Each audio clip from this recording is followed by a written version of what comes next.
salut tout le monde, c'est Redbone. Aujourd'hui on se retrouve pour la review de l'épisode 8 ou 8 ou 9 pardon, de l'attaque des titans, la saison 4 du coup comme d'habitude.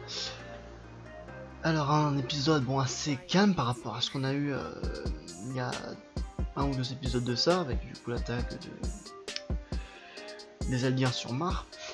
Et bon bah bien évidemment une sorte de commémoration, une sorte d'adieu à Sacha qui est mort du coup dans l'épisode précédent. On a également la confession de Armin. Alors ce que j'ai trouvé intéressant, c'est que Armin du coup bah, il commence à ne plus voir en fait l'intérêt de cette guerre que tout simplement Eren est en train de mener.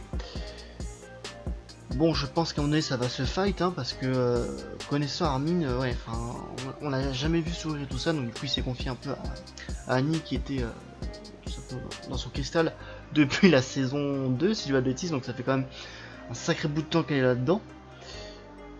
Et voilà, on a clairement en fait un Armin qui se confie à Annie, qui a personne d'autre à qui se confier, qui tout simplement est en détresse. Tout simplement, voilà, voilà, c'est un Armin un peu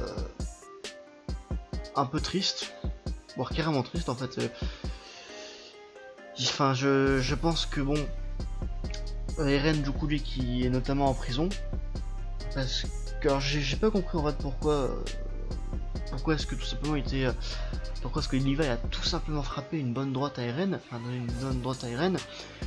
Il disait que dans une lettre il avait envoyé tout ça, mais ça m'a semblé assez curieux. Donc Eren en prison et puis tout simplement qui menace un peu, qui menace pas, mais en tout cas avec son pouvoir on se demande s'il compte pas faire de la merde. Bon par contre là j'ai été un peu déçu parce que dans le manga, parce qu'effectivement j'ai lu cette partie là dans le manga, mais j'ai été un peu déçu parce que je trouve que là je vais un peu gueuler, enfin pas non plus trop gueuler, mais je vais un peu crier parce que tout simplement Eren, bon, il était un peu moins badass que dans le manga. Effectivement au niveau de l'adaptation je l'ai pas trouvé si incroyable que ça, tout simplement. Dans le manga, il avait une certaine prestance, une certaine classe, pardon, alors que là, bon, ok, d'accord, ma part ont eu, je crois, un an pour juste faire plusieurs épisodes, mais voilà, je critique un peu, mais voilà, c'est vrai qu'après ils ont fait un travail incroyable là-dessus. Donc du coup aussi, on a une sorte de flashback, donc on nous explique tout le plan tout simplement derrière l'assaut de Mars.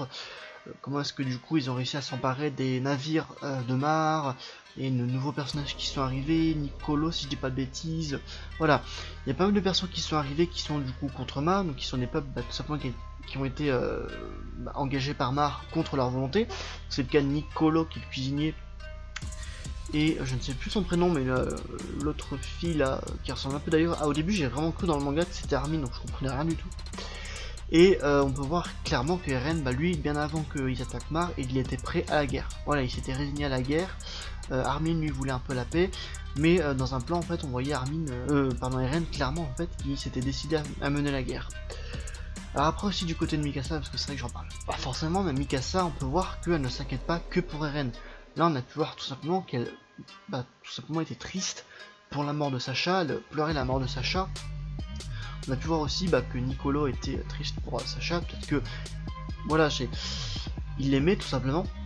Moi j'en ai déduit ça comme ça. Il a même offert un repas, il a offert un repas aux parents de Sacha, voilà, pour entre guillemets commémorer sa mémoire.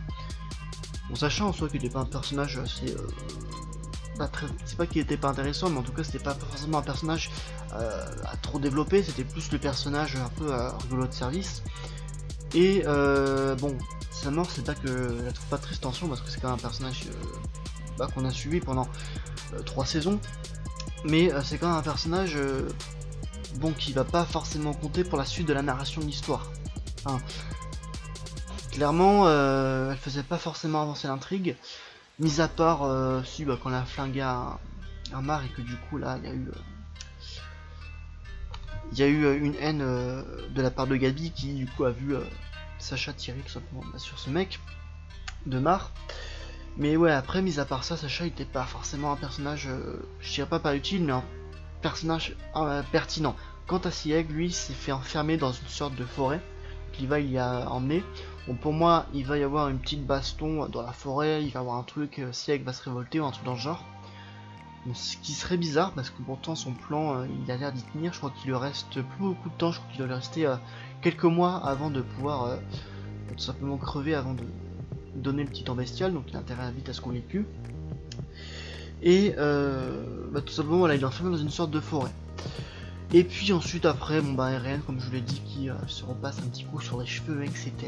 Bon voilà, rien de pertinent dans cet épisode, mis à part quelques flashbacks, la construction d'un port comme on a pu voir, et du coup malheureusement la commémoration de la mort de Sacha. Sacha qui est du coup, comme je l'ai dit, voilà, un personnage pas forcément intéressant. Mais en tout cas j'avais bien aimé le trio à Sacha, Connie et Jean qui était vraiment assez drôle. On a pu voir notamment aussi dans un flashback Sacha qui était en train de dormir, puis d'un coup Mikasa qui l'a tenu un peu par les cheveux pour dire allez réveille-toi. Mais voilà, ce qu'il en est pour cet épisode 9. L'épisode 10, bon à mon avis il n'y aura pas grand chose non plus. Il y aura quand même quelques révélations, un peu aussi quelques plans tactiques, ce genre de choses. Mais dans les épisodes précédents, pour moi les 2 prochains épisodes ne seront pas forcément intéressants. Ce sera plus style 3e ou 4e épisode où à mon avis Sieg, bon ça m'étonne, c'est bizarre qu'il passerait à l'action, mais en tout cas il y a un truc qui va se passer avec Sieg et Livax, c'est obligé. N'hésitez pas à me dire du coup ce que vous en avez pensé de cet épisode, à lâcher des pouces bleus si ce n'est pas déjà fait et à vous abonner, c'était la bonne, portez-vous bien, ciao ciao.